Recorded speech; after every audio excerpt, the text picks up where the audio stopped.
Hello, class. Welcome to the next chapter in Unit 2. So, for this chapter, we are going to go over Chapter 5, which is over photosynthesis. And as a reminder, photosynthesis is a process that only plants do, and a couple other organisms, which we'll go over. But photosynthesis, in very general terms, is using the sunlight to make sugar or food for plants that eventually other animals, such as us, will use in other organisms. So we're going to go over photosynthesis, but first, let's go over some basics first. So photosynthesis converts energy. Photosynthesis is the process by which plants, algae, and some bacteria harness solar energy to convert it to chemical energy. And for this, remember the second law of the law of thermodynamics we talked about, excuse me. The first one, which is energy cannot be created nor destroyed, only transferred. So here, we're taking solar energy and converting it to chemical energy. So this whole process is following along with the first law of thermodynamic, excuse me, stating that we are transferring energy from solar to chemical. Now, let's talk about the organisms that can use this process. So remember way back in Unit 1, we talked about autotrophs are. Another name for them are producers. Autotrophs are organisms that can produce their own food, hence why they're called producers. And they do this by carrying out photosynthesis.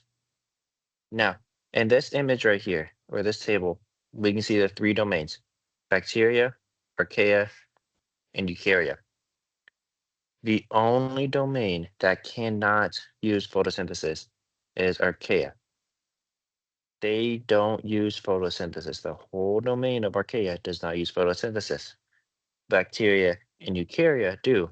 Bacteria are bacteria, and some of them can't actually produce or use photosynthesis.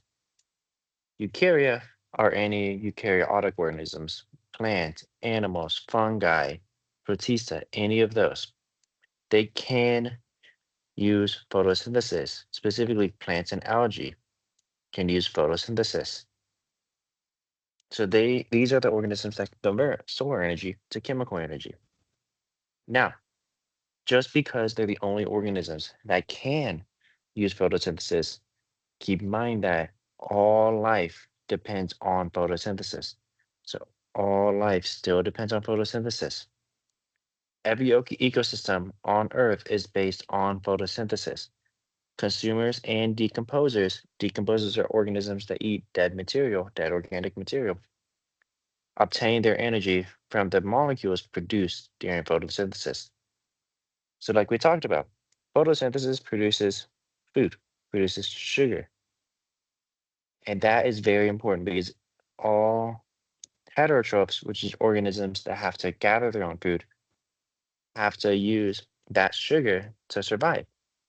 So photosynthesis, by using the energy from light, using energy from the sun, and producing sugar, chemical energy, that energy is then used by other organisms that cannot produce their own food. So photosynthesis is a foundation for all life on Earth. Photosynthesis is what produces sugar or the food that we can eat. It's the building block to produce that food. And now let's talk about what photosynthesis is too, in very basic terms. Sunlight powers photosynthesis. Photosynthetic organisms need just a few ingredients to make their own molecules of sugar. And these are the three ingredients: sunlight, carbon dioxide, and water. That is it. So those are the only things. Sunlight, carbon dioxide, and water put together can create sugar, can create food. It can also create the oxygen we breathe, which is another reason why photosynthesis is so incredibly important. We need food, which comes in a very basic sense from the sugars that photosynthesis produces. But we also need oxygen, which again is produced by photosynthesis. So again, the only things that photosynthesis needs: sunlight, carbon dioxide, and water. Now, again, this is the image again of photosynthesis reaction here, but I want y'all to focus on the bottom reaction. I'll put a star next to this. in a very basic terms, where you see here is carbon dioxide plus oxygen gives us this molecule, which is glucose. And I read that very badly. Let me do that again. Just glucose, which is the sugar. And this is water. All right, oxygen here. Oops. And carbon dioxide.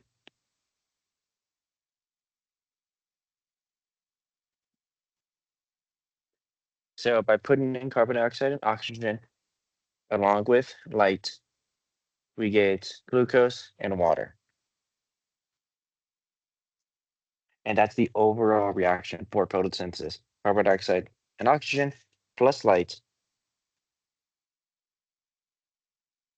give us sugar and water.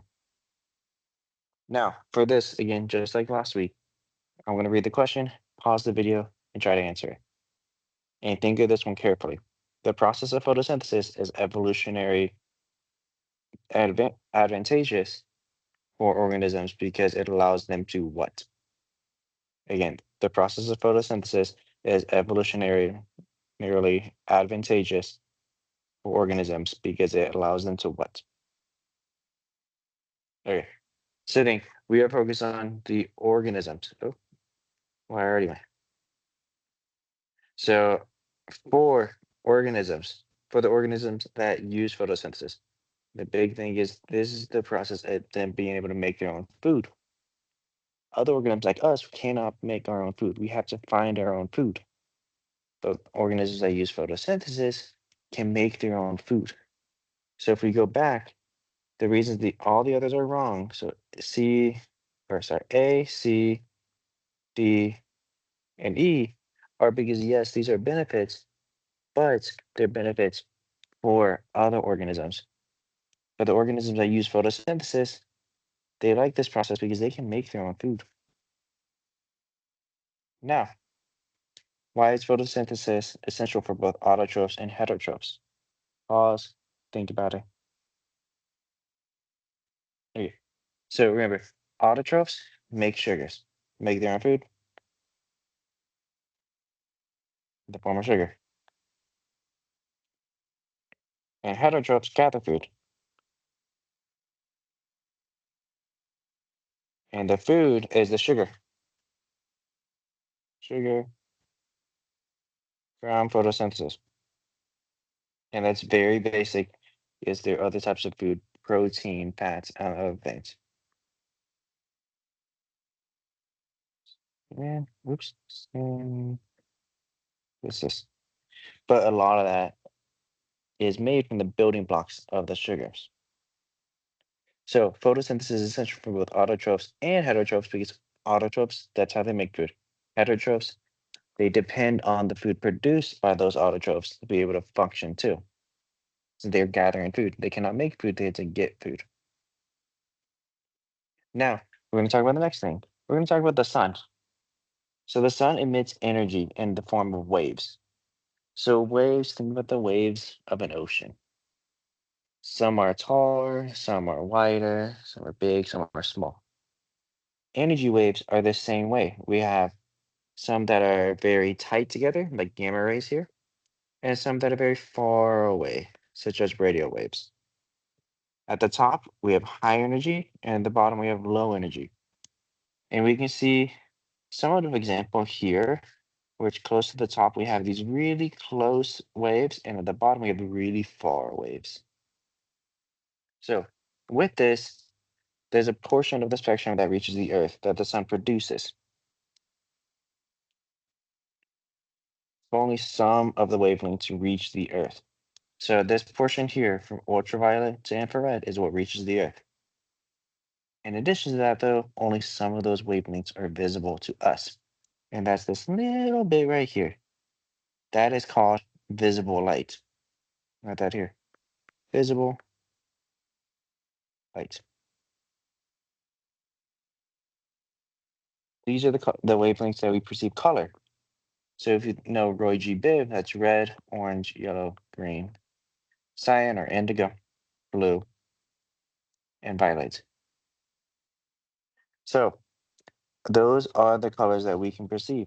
They're the small little range of wavelengths of energy produced by the sun that we can actually perceive. Now, plants and other photosynthesizers capture photons of visible light. So the reason I brought up the energy waves and light is because photosynthesis captures some of those types of energy waves in order to function. And specifically, if we see this graph here, we can see on our y-axis or vertical axis is a relative absorption percent. How much of the light is being produced at different wavelengths. And the bottom, the x-axis, is the wavelengths. So we got small wavelengths here, large wavelengths here.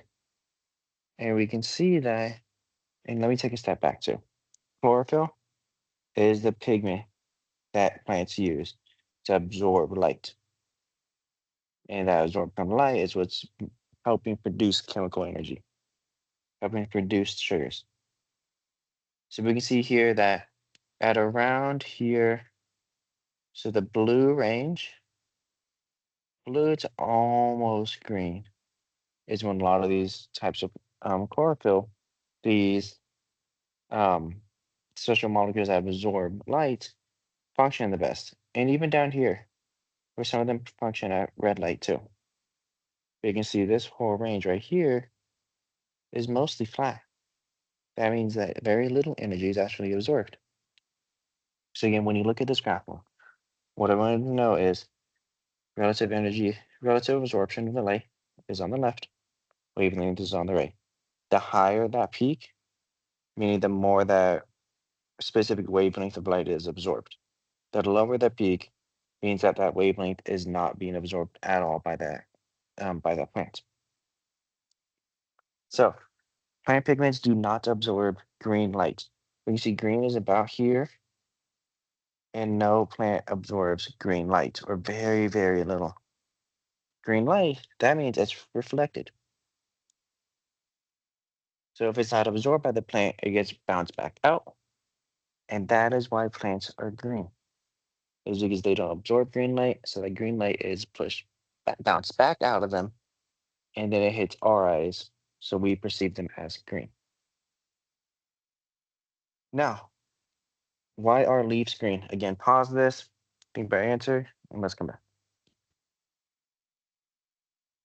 So, like we talked about, plants only absorb a portion of the visible light.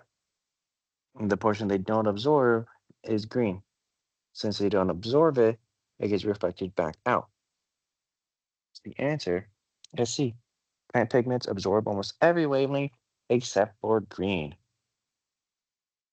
Now, let's talk about a little bit about the structure of chloroplasts. And remember, chloroplasts, if you remember from the last year, are the structures in cells that are using photosynthesis. They're the site of photosynthesis in the cells, in plant cells, or cells that produce or go through photosynthesis. Each chloroplast contains several stacks of membranes called thylakoids. Let me highlight that. A stack of thylakoids is called a granum. So, thylakoids are these individual little stacks, and then the whole thing is called a granum. The way I think of this is like pancakes. One pancake is a thylakoid, but if you have a stack of pancakes, you have a granum. And one pancake is a thylakoid, stack of them is a granum. So if you ever go to like IHOP or something, you'd order how many thylakoids you want, and your whole meal, the whole pancake stack is 1 granum. And again, keep in mind, this is all this is where photosynthesis occurs. So, photosynthesis is a series of chemical reactions. The overall reactants of photosynthesis. So the overall reactants are light, water, and carbon dioxide. The overall products are oxygen and sugar. And again, that's what we talked about last time. That we get light, water, and carbon dioxide produce oxygen and sugar. But photosynthesis can be separated into two stages. For this, I do want you to know the function of each stage, which we'll talk about right now, the products and the reactants. So make sure you know that for these. So we have the light reactions that light energy is captured and converted into chemical energy. So the light reaction actually takes the sunlight and converts it to chemical energy. Then we have the carbon reactions or the Calvin cycle. This uses the energy that's produced from the light reaction to produce the actual sugar. So one reaction makes energy from sunlight, which is the light reaction. The other makes sugar, food, using that energy, which is the carbon reactions or Calvin cycle. So the light reaction begins photosynthesis. So with this, the light reaction occurs in the thylakoid and requires light and water. ATP, which remember is the energy currency of the cell, and NADPH, which helps transfer electrons. So I'm gonna write that down real quick. Transfer electrons are produced to carry stored energy. Oxygen gas is also produced. Oxygen gas is also produced. So the big thing here I want you all to know is this reaction. Light plus water will give you ATP, NADH, and oxygen. These two are energy.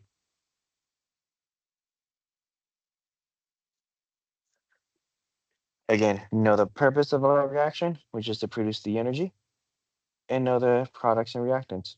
Light and water go in, reactants. Products are ATP, NADPH, and oxygen. Now,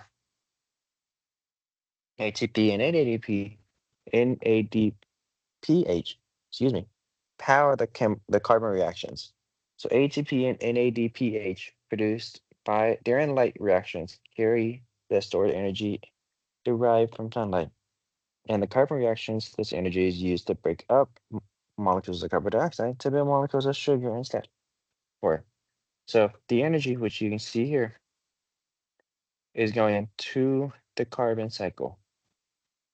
So that light reaction makes energy, sends it over to the carbon cycle, where it's actually used to make sugars. Next, carbon cycle. Carbon reactions or Calvin cycle. Let me highlight that. These complete photosynthesis. These are the end of photosynthesis. Carbon reactions occur in the leaves, so in the leaves of plants. Chlorophyll will use the ATP and NADPH produced in the light reactions. Carbon reactions are used. Carbon reactions use carbon dioxide and produce sugars. So again, the carbon reaction or the Calvin cycle is what's actually producing the sugar. It's taking the energy from the light cycle, ATP and NADH, and it's taking carbon dioxide from the air to produce sugar. So this whole process is combining everything together to make us sugar. And now that sugar though, or the carbohydrates that are being produced, remember sugar is a carbohydrate. Plants use glucose for energy, but they can also build sucrose and other large polysaccharides with them. So plants can use glucose for energy, but also use them for other reasons and build upon them. Now, again, for the light cycle and carbon, I realize there's a typo. Carbon uh, reactions or the Calvin cycle know their function and know their products and reactants. This slide will give you all of that. The light cycle, light energy is captured and converted into chemical energy. So it's light plus water equals ATP, NADPH, and oxygen. And the carbon cycle or Calvin cycle use that energy from the light cycle to produce sugars. And then, so that's NADPH, ATP, and carbon dioxide to make sugars. To make sure y'all understand this process. Now, how does a plant cell use the ATP it produces in the light reaction? Pause, think about this. Okay, so with this, the ATP produced in the light reaction is Can I go to the next slide? Used to fuel carbon reactions. So remember that that energy is going back to the plant to make into the carbon reactions. Now, we talked about the process of photosynthesis. Let's talk about different types of photosynthesis. There are a couple of different types: C3, C4, and CAM plants. All are photosynthesis, all go through the same process we just talked about, but they do it slightly differently because of the environment they're in. Not all plants live in a nice, good temperature, a nice, moist environment. Some live in harsh environments like the desert or areas that it gets super hot at times, very dry at times. So plants have developed and have evolved to have different types of photosynthesis in these different areas. Each one does have advantages and disadvantages, excuse me. So with this, I'm going to go over a slide that goes over C3, C4, and CAM plants. I want you to know their big differences. Compare and contrast them. C3 plants for FY are the ones we've been talking about this whole time. So here are the three types. C3 plants, excuse me, C3 photosynthesis is the general photosynthesis that we've been talking about. Um, One thing I forgot to mention is the stomata, their openings, and the leaves, the bottoms of the leaves.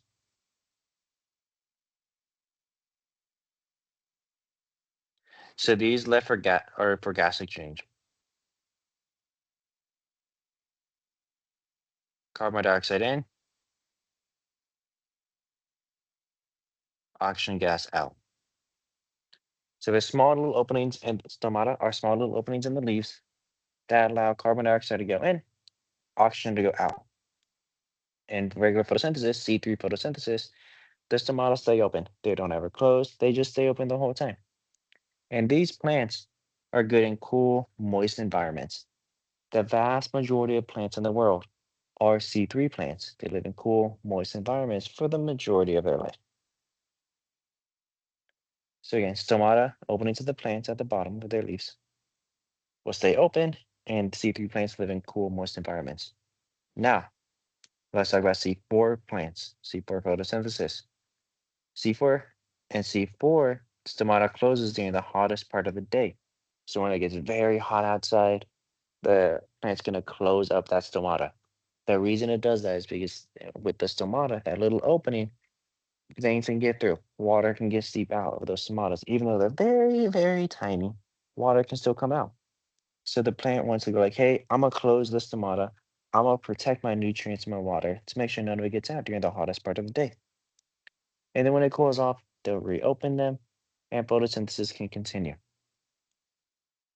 This is good in hot, dry environments. So crops, such as corn, go through C4 photosynthesis. They live in more dry, more arid environment, more hot and arid or dry environments. The last one is CAM photosynthesis or CAM plants. So these are unique. Their stomata only open at night. So the openings in the leaves that let gas exchange to happen are only open at night. That's because these plants live in the deserts. So in the desert, it's super hot the whole day. That plant's like, I don't want to lose any nutrients. It's very hard to find water. It's very hard to find what I need. I'm gonna keep my stomata closed during the day. But at night, when it cools down, it's like, okay, let me open back up, gather some carbon dioxide, let go of my oxygen, make sure I can go through photosynthesis. So C3 plants, stomata stays open. C4 plants, stomata closes during the hottest parts of the day. And CAM plants, stomata opens only at night. Make sure you know these differences and the environments they live in. So again, compare and contrast, just photosynthesis, this is a typo, and discuss adaptation in C3 and C4 plants. So that is all you need to know with photosynthesis. Know the different parts of photosynthesis, the light reactions and the carbon reactions or the Calvin cycle, their function, products and reactants, and compare the different types of plants, photosynthesis, C3, C4, and CAM. Like always, if y'all have any questions at all, send me a message on Canvas, let me know, and I will be more than happy to help y'all out.